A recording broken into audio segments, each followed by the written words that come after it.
ফুল ফোটে কিন্তু তার সুরভি তুমিহীন।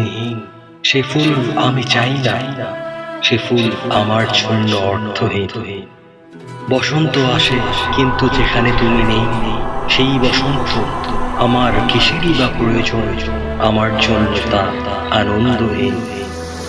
তোমার বরষহীন বৃষ্টি সে তো মরু ঝর্ণার সমান, তাতে তৃষ্ণা মেজে। তুমিহীন নক্ষত্রদের ঝিলিমিলি আলো আমার আকাশে কোনো অর্থ দেয় না।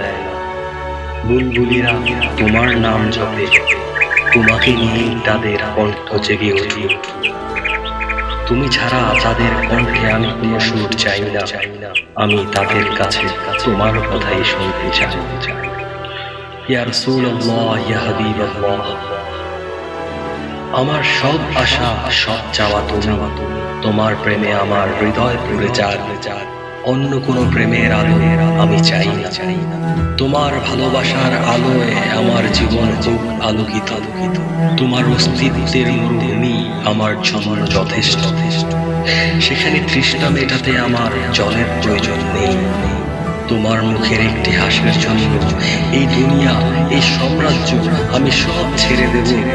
তোমার হাসি ছাড়া কোনো রাজ্যই আমি চাই না, অন্য কোনো প্রেম বা অন্য কোনো কিছুই চাই না। কারণ তুমিই আমার পথ, তুমিই আমার সমাজ।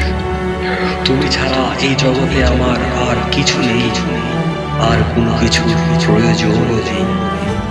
শফিউল্লাহ আদম থেকে রুহুল্লাহ ইসার সবাই হবে দিশেহারা হাসরের ময়দানে যখন উঠব গোটা মানব জাতি আমরা। পিতা পুত্রকে চিনবে না, চিনবে না কেউ কাউকে। পিতা পুত্রকে চিনবে না, চিনবে না কেউ কাউকে। সবাই শুধু ইয়া নাফসি বলে চিৎকার করে মিনতি করবে মহান রব্বুল আলামিনের কাছে। সেই কঠিন দিনে তোমার পবিত্র কণ্ঠস্বর থেকে সকলেই শুনতে হবে ইয়া উম্মতি, ইয়া উম্মতি। সে কি করুণ সুর, তুমি আমাদের জন্য আল্লাহর কাছে করবে শাফায়েত। ইয়া রাসূলুল্লাহ, তোমার ভালোবাসার এই দৃশ্য দেখে সবার ভাসবে অশ্রুর জল। ইয়া রাসূলুল্লাহ, ইয়া হাবিবাল্লাহ, তোমার এই আত্মত্যাগ আর কোথায় পাবো, কার কাছেই বা পাবো এই ভালোবাসা? তোমার ভালোবাসা ছাড়া জীবন অসম্পূর্ণ, তোমার দেখানো পথ ছাড়া আমরা দিকভ্রান্ত।